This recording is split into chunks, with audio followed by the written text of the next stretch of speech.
রুহুল আমিন ভাইয়ের বাবা 2014 সালে আমাকে লোকসভায় জেতানোর ক্ষেত্রে ওনার বাবার হাত রয়েছে। ওনাকে আমি অত্যন্ত শ্রদ্ধা করি। উনি আমার হয়ে হলদিয়ায় প্রকাশ্যে সভা করেছেন। মুসলিম নেতার প্রশংসা হঠাৎ করে গদগদ শুভেন্দু অধিকারী। তিনি বলছেন রুহুল আমিন ভাইয়ের বাবাকে তিনি নাকি শ্রদ্ধা করেন। 26-এর বিধানসভা ভোটের আর বেশি দিন বাকি নেই। তার আগেই রাজ্যের রাজনীতিতে নতুন নতুন দল সামনে আসছে। পশ্চিমবঙ্গের রাজনীতিতে আবার এক নতুন রাজনৈতিক দল, নাম জেইউপি বা জাতীয় উন্নয়ন পার্টি। এই দলটি তৈরি করেছেন পীরজাদা সৈয়দ রুহুল আলম। তার দাবি শুধু মাইনরিটি নয়, মেজরিটি ভোটই লক্ষ্য। মাথায় রাখতে হবে, হুমায়ুন নিজের দলকে সেকুলার বলে ঘোষণা করছেন। তিনি সব ধর্মের মানুষকে নিজের দলের হয়ে ভোটে প্রার্থী করবেন বলে জানিয়েছেন। তবে এখনও এমন কিছু দাবি করেনি আলমের জেইউপি। যদিও তিনি যে শুধু সংখ্যালঘু ভোটকে পাখির চোখ করছেন না, সেটা জানিয়ে দিয়েছেন। আর এই বিষয়ে মুখ খুললেন রাজ্যের বিরোধী দলনেতা শুভেন্দু অধিকারী। তিনি সরাসরি বলেন, এখানে হিন্দুরা ঐক্যবদ্ধ হয়ে ভোট করবে। শিক্ষিত মুসলিমদের একটা ছোট অংশ হলেও আমরা ভোট পাবো।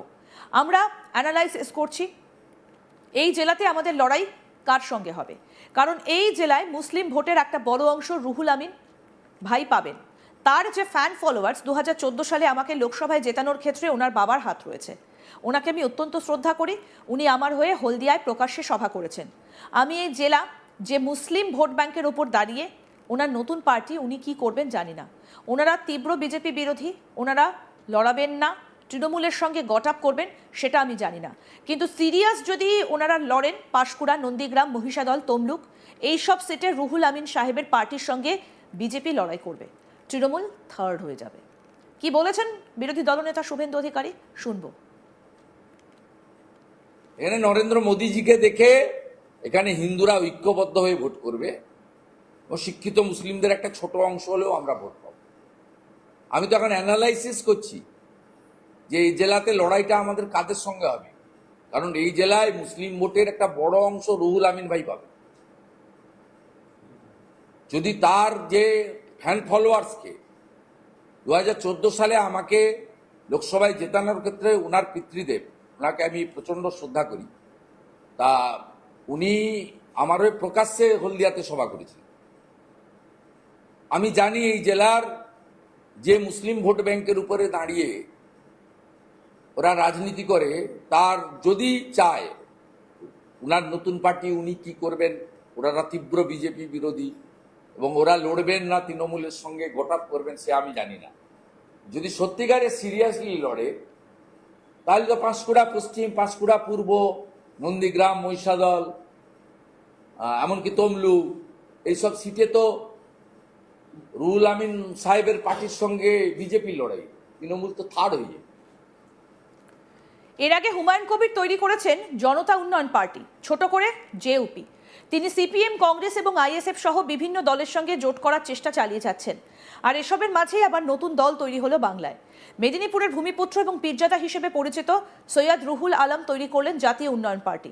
এই পার্টিরও শর্ট ফর্ম সেই জেইউপি। আর হুমায়ুন এবং আলমের দলের এই নামের এই মিলও কিন্তু রাজনৈতিক বিশ্লেষকদের চর্চার কেন্দ্রে রয়েছে।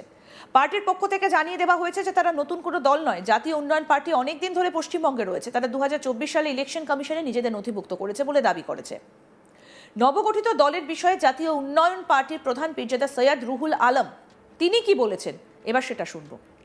দেখুন, শাসক দলের ভাঙন ধরানোর জন্য আমরা আসিনি, না তো অন্য কোন রাজনৈতিক দলকে ফায়দা দিতে এসেছি।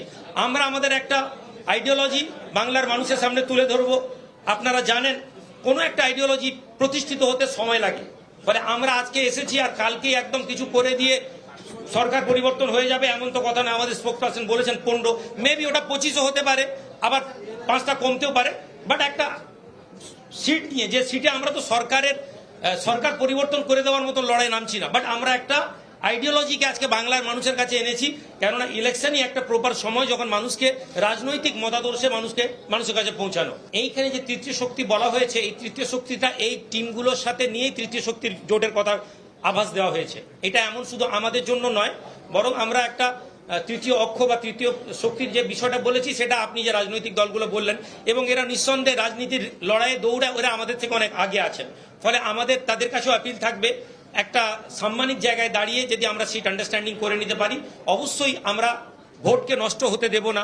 এবং বাংলার মানুষের কাছে এটাও আপিল থাকবে যে যতক্ষণ না আপনারা আপনাদের ভোটকে প্রপার ওয়েতে ইউজ করতে পারছেন, ততক্ষণ পর্যন্ত কখনো আমরা আমাদের লক্ষ্যে পৌঁছাতে পারবো না। ফলে তৃতীয় শক্তিকে আমরা মজবুত করার উদ্দেশ্যেই করছি। দেখুন, এটা তো ডিপেন্ড করছে হুমায়ুন কবির সাহেবের সাথে যতক্ষণ আমরা বসছি, উনার আইডিওলজিক্যালি কি, উনি কিছুদিন আগে কথা হয়েছে, উনার দৃষ্টিভঙ্গি, উনার কর্মকাণ্ড সেটা কি জানে। আজকে আমরা বিজেপির সাথে করবো না কেন বলছি? একটাই কারণ, তারা তাদের আইডিওলজিক্যালি তারা ভারতের সংবিধান থেকে ভারতবর্ষকে চেঞ্জ করে মনুসংহিতার দিকে নিয়ে যাচ্ছে। এই জন্যই তাদের সাথে লড়াই। আদারওয়াইজ বিজেপির কর্মকাণ্ড আর তৃণমূলের কর্মকাণ্ডকে আপনি একটা টেবিল বানান, দেখবেন কোনো পার্থক্য নেই।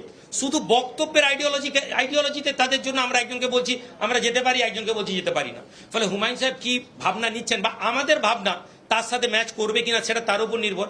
অবশ্যই আমরা সকলের কাছে আপিল করব যে আমরা একটা তৃতীয় শক্তি তৈরি করে এই ভোটটা লড়াই করি, যাতে কোনোভাবে বিজেপির কোনো জায়গা বাংলায় না হয়ে যায়। আচ্ছা, তৃতীয় শক্তি বলার পেছনে কংগ্রেসকে আমরা তৃতীয় শক্তি বলছি কেন বাংলায়? আজকের দিনে বামেদেরকে আমরা তৃতীয় শক্তি কেন বলবো? মানে শক্তির নিরিখে যদি আমরা এটা দেখি, তাহলে তৃতীয় শক্তি একটা শব্দ, মানে কংগ্রেসকে বাংলার মাটিতে কোনোভাবে তৃতীয় শক্তি বলার কোনো জায়গা নেই। সেই তুলনায় তবু আমরা সিপিএম কে তৃতীয় শক্তি বলতে পারি বা বামেদেরকে তৃতীয় শক্তি বলা যেতে পারে। বাট এই তৃতীয় শক্তি যেহেতু বামেদের একটা উদ্যোগ আছে সবাইকে নিয়ে চলার, ফলে আমরা বলছি। ফলে চতুর্থ শক্তি আপনি কংগ্রেসকে বলতে পারেন, বাট আমরা তো অবশ্যই নয়। ভোটের আগে এভাবে দল গঠনকে অনেকেই বড় বড় রাজনৈতিক দলের বি টিম বলে ঘোষণা করে দেন। তারা ভোট কাটুয়া হিসেবে মোটের ওপর কাজ করে বলে মনে করছেন রাজনৈতিক বিশ্লেষকরা। যদিও এই অভিযোগ উড়িয়ে দেওয়া হয়েছে জাতীয় উন্নয়ন পার্টির পক্ষ থেকে। এই পার্টির তরফে ইতিমধ্যেই জানিয়ে দেওয়া হয়েছে যে 15টা কেন্দ্রে তারা ভোটে প্রার্থী দেবে। এগুলোর মধ্যে পূর্ব মেদিনীপুর, কলকাতা এবং হাওড়া রয়েছে। আর এই বিষয়ে বিরোধী দলনেতা শুভেন্দু অধিকারীর কি বক্তব্য, আসুন আরেকবার শুনে। এখানে নরেন্দ্র মোদীজিকে দেখে এখানে হিন্দুরা ঐক্যবদ্ধ হয়ে ভোট করবে ও শিক্ষিত মুসলিমদের একটা ছোট অংশ হলেও আমরা ভোট পাবো। আমি তো এখন অ্যানালাইসিস করছি যে এই জেলাতে লড়াইটা আমাদের কাদের সঙ্গে হবে, কারণ এই জেলায় মুসলিম ভোটের একটা বড় অংশ রুহুল আমিন ভাই পাবে। যদি তার যে ফ্যান ফলোয়ার্সকে 2014 সালে আমাকে লোকসভায় জেতানোর ক্ষেত্রে ওনার পিতৃদেব, ওনাকে আমি প্রচন্ড শ্রদ্ধা করি, তা উনি আমার হয়ে প্রকাশ্যে হলদিয়াতে সভা করেছিলেন। আমি জানি এই জেলার যে মুসলিম ভোট ব্যাংকের উপরে দাঁড়িয়ে ওরা রাজনীতি করে, তার যদি চায় ওনার নতুন পার্টি উনি কি করবেন, ওনারা তীব্র বিজেপি বিরোধী এবং ওরা লড়বেন না তৃণমূলের সঙ্গে গোটাপ করবেন সে আমি জানি না। যদি সত্যিকারে সিরিয়াসলি লড়ে তাহলে তো পাঁশকুড়া পশ্চিম, পাঁশকুড়া পূর্ব, নন্দীগ্রাম, মহিষাদল, এমনকি তমলু, এইসব সিটে তো রুহুল আমিন সাহেবের পার্টির সঙ্গে বিজেপি লড়াই, তৃণমূল তো থার্ড হয়ে যায়।